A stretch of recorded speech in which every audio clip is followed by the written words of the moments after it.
Hello दोस्तों, आप सब लोग कैसे हो? आशा करती हूँ सब लोग बहुत अच्छे होंगे, स्वस्थ होंगे, मस्त होंगे। और आज आएंगे अपने ननद के हैं, भांजे का बर्थडे है।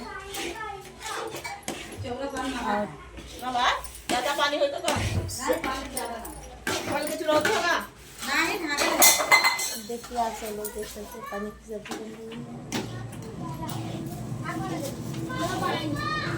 हमारे ननद लोग बना रहे हैं, हम बैठे हैं, हम सिर्फ वीडियो बना रहे हैं। इधर देखिए ये बना रहे हैं चावल,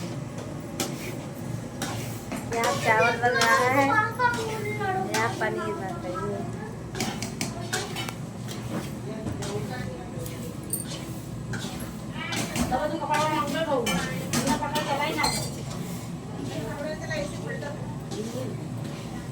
इधर सब लोग हैं,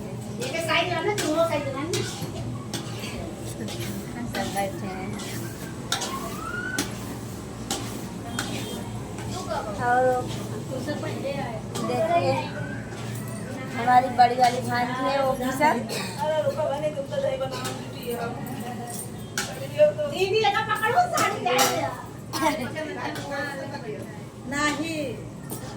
सब लोग आ गए हैं, अब सिर्फ खाना बन जाए, फिर उसके बाद केक कटेगा।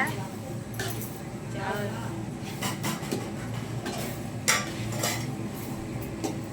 इनके बेटे का बर्थडे है, देखिए छोटी वाली ननद है।